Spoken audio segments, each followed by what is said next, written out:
کسی گاؤں میں ایک غریب لیکن رحم دل کسان رہتا تھا۔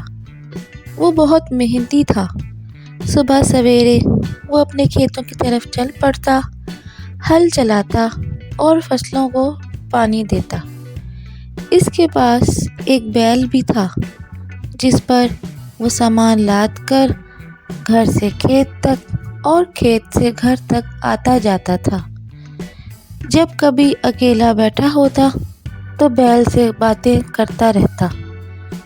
دوپہر کے وقت وہ کھانا کھانے بیٹھتا تو اپنے کھانے میں سے کچھ حصہ اپنے بیل کے لیے نکالتا، کچھ حصہ وہ پرندوں اور کیڑے مکوڑوں کے لیے بھی نکالتا، کیونکہ اس کا ماننا تھا کہ مخلوق خدا کی مدد کے لیے ہر دم تیار رہنا چاہیے۔ ایک بار شدید بارشیں ہوئیں اور کسان کی فصل تباہ ہو گئی۔ وہ بہت پریشان تھا کہ اب گزر بسر کیسے ہوگی۔ ایک دن وہ اپنے تباہ شدہ کھیت کے پاس اداس بیٹھا تھا۔ وہ اس سوچ میں ڈوبا تھا کہ اب کیا کیا جائے۔ اسی آسنا میں اس نے اپنے بیل کو تیز تیز چکر کاٹتے دیکھا، جس کی وجہ سے اس کے گلے میں بندھی گھنٹی زور زور سے بجنے لگی۔ اس کا بیل ایسا جب ہی کرتا تھا جب اسے کوئی خطرہ محسوس ہوتا۔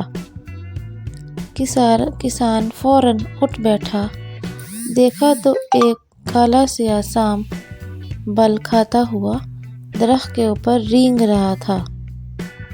درخت پر کووں کا گھونسلہ تھا۔ کوے اپنے بچوں کے لیے دانہ چگنے گئے ہوئے تھے اور بچے گھونسلے میں تنہا تھے۔ سانپ کو اپنی جانب آتا دیکھ کر بچے شور مچانے لگے۔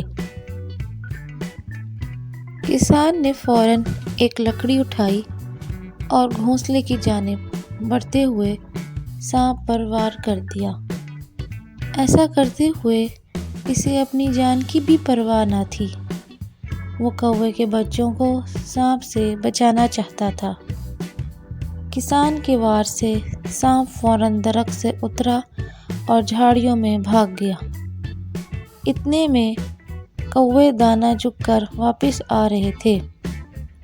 انہوں نے کسان کو درخت پر چڑھتے دیکھا تو سمجھے کہ کسان ان کے بچوں کو نقصان پہنچانا چاہتا ہے۔